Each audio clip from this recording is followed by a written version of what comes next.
Hello everyone, welcome to the Haunted Stories YouTube channel, where you guys submit stories, and I narrate your stories. If you want to submit your story or any experience, you can find the email in the description. So, let's begin then. Today's story is sent by Sarah, and she is from the United States. Sarah's story takes us deep into the Nevada desert, a vast, empty expanse that stretches endlessly under a canopy of stars. She and her two friends, Megan and Tyler, were returning from a weekend trip in Las Vegas, heading back to their small town near the Arizona border. It was a late Sunday night, and the trio had decided to take a lesser-known route to avoid traffic. Highway 375, also known as the Extraterrestrial Highway, was infamous for its isolation, but Sarah figured it would save them at least an hour. The first hour of their drive was uneventful.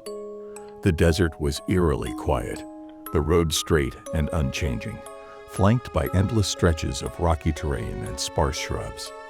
The only sounds were the hum of the car engine and the occasional rustle of wind against the windows. The friends chatted for a while, but soon the exhaustion from their weekend began to set in. Megan dozed off in the back seat, while Tyler, who was riding shotgun, scrolled through his phone in silence. Sarah kept her focus on the road, her hands gripping the wheel tightly. The isolation of the highway had a way of making you hyper-aware of every little detail. It was around midnight when Sarah first noticed the light. At first, it was faint, a flicker on the horizon that could have easily been dismissed as a star or distant vehicle. But as they drove closer, the light became brighter and more distinct. It wasn't stationary like a street lamp or moving like headlights. It seemed to pulse, almost beckoning them. "Do you see that?" Sarah finally asked, breaking the silence. Tyler looked up from his phone and squinted at the horizon. "Yeah, weird. Maybe it's a campfire or something," he replied. Sarah nodded but couldn't shake the strange feeling creeping up her spine. The light didn't look like any campfire she ever seen. It was too steady, too bright. Against her better judgment, she slowed the car as they approached the source. The light was coming from a small hill just off the side of the road. Sarah pulled over, cutting the engine. The sudden silence was deafening, broken only by the faint hum of the mysterious glow. Megan stirred awake in the back seat, groggily asking what was happening. "There's something out there," Tyler said, unbuckling his seatbelt. "Let's check it out." "Are you serious?"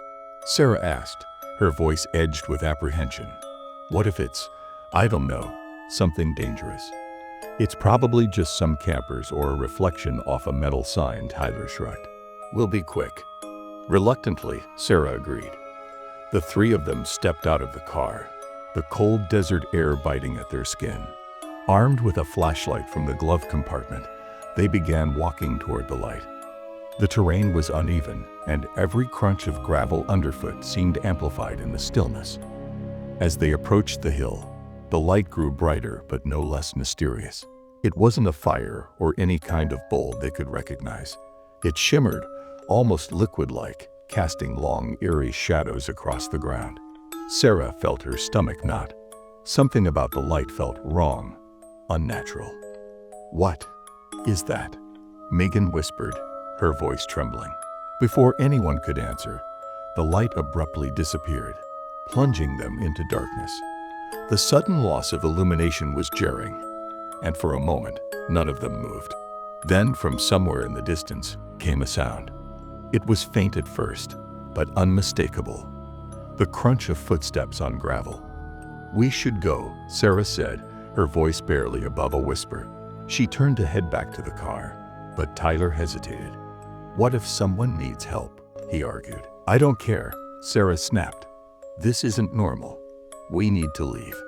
Now." Reluctantly, Tyler followed, and the three of them hurried back to the car. But as they reached it, Sarah's heart sank. The car's headlights were on, but the engine wasn't running. She was certain she turned everything off before they left. "Did you leave the lights on?" Megan asked nervously. "No," Sarah replied, her voice shaking. She climbed into the driver's seat and turned the key. The engine sputtered but wouldn't start. Come on, she muttered, trying again. Still nothing. Panic set in as the sound of footsteps grew louder, closer. Tyler grabbed the flashlight and shone it in the direction of the noise. The beam landed on a figure standing just beyond the edge of the road. It was a man, or at least it looked like one. He was tall and thin, dressed in tattered clothes that seemed out of place for the desert. His face was obscured by shadow, but his eyes reflected the light in an unnatural way, glowing faintly like the light they had seen earlier. "Get in the car," Sarah yelled. Macon and Tyler scrambled inside, slamming the doors shut. Sarah turned the key again, and this time, the engine roared to life. She didn't hesitate, flooring the gas pedal and speeding back onto the highway. In the rearview mirror, the figure didn't move. He stood there, watching them drive away, his glowing eyes the last thing Sarah saw before the darkness swallowed him whole. They didn't stop until they reached a gas station miles down the road.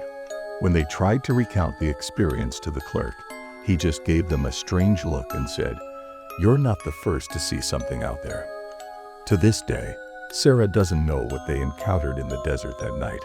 Was it a person? An illusion? Something else entirely?